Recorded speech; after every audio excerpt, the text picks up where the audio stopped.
another film review. I have 5 films that I'm going to be reviewing that I've seen throughout the course of this month with the help of MoviePass, a card that lets you see one 2D movie every 24 hours for $35 a month for a year, and you can resubscribe anytime you want. So the link to that website is in the description below. Make sure to check it out. So in no particular order, here are my reviews. First up, we have Gem and the Holograms, which was absolutely terrible. It was just bad. It was cliche, girly stuff. Tried to relate too much to the already existing Gem and the Holograms. Too much sci-fi, not enough story, unnecessary romance. I really don't have anything else to say about it. I bet it's already even out of theaters, so you probably won't even, people won't even listen to this. But if it is still in theaters, do not go see it. Waste of time, even for Gem fans. I feel bad for you, whoever you are. I don't really know any other Gem fans out there.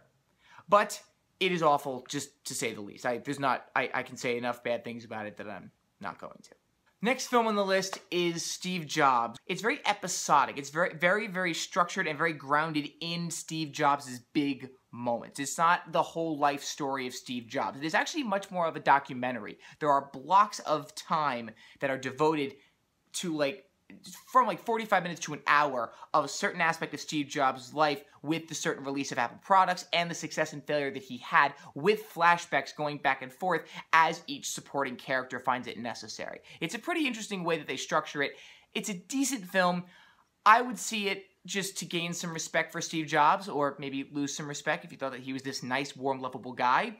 But definitely not one that I would suggest as, one of the top movies I've seen this year. Next up, we have Spectre, and I know everybody's probably going to be yelling at me, whoever sees this video. Spectre is the only Bond movie I've seen. But, with that being said, I still thought it was very mediocre. I could sense the cliches, the typical Bond formula. Very predictable. A fun movie, but it's definitely not one that is, it's not the one that I would choose to, represent James Bond. And I'm sure anybody else which is probably everybody, who's seen any other James Bond but Spectre can probably account for the fact that it wasn't that good. It's arguable whether or not this is Daniel Craig's best Bond film. I've heard some people think that Skyfall was one of the best films. I've heard other people who hated Skyfall and loved Casino Royale. I've heard some people who like this one out of the 3 Daniel Craig films. Needless to say, it's up to you to decide. If you're Bond fans, I'm sure you probably already have seen it, but if anybody hasn't, I would suggest it, but, not necessarily the go-to. But the film that I absolutely adored for how simple it was and how nostalgic it was the Peanuts movie. Some people didn't find it very entertaining. I personally thought they had all the great elements of Charlie Brown and the Peanuts comic strips in there. It was an hour and 30-minute film. It was a perfect, heroic story for Charlie Brown. They intercutted a little subplot of Snoopy as the World War I flying ace. They tied it in with the little red-haired girl. I won't give anything away, but it is... Charlie Brown fans have been waiting for moments that occur in this film for a long time, at least in my opinion. Most people liked it. It's a big break for Blue Sky Studios, which...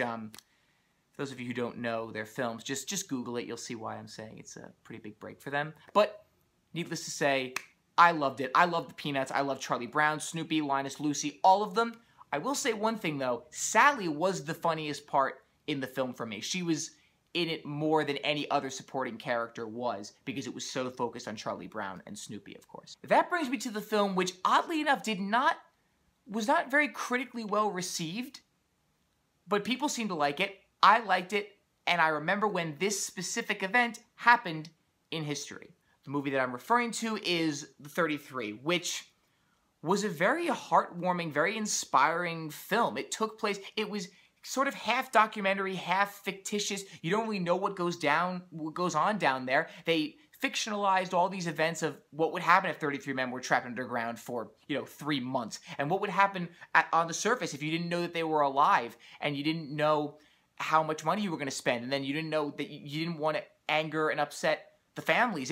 There was a lot of conflict with an event such as this that I feel like it naturally made for a good film. The only thing I will say, though, as a screenwriter and as someone who identifies with the 3-act structure, which is half an hour for the first act, an hour for the second act, and half hour for the third act in a 2-hour film.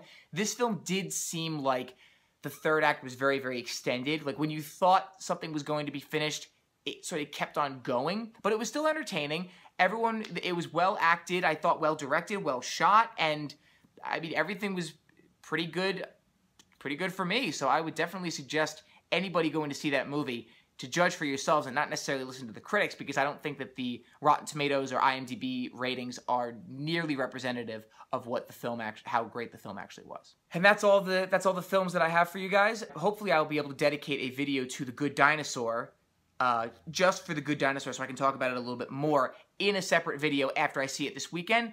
But yeah, thanks you guys for watching.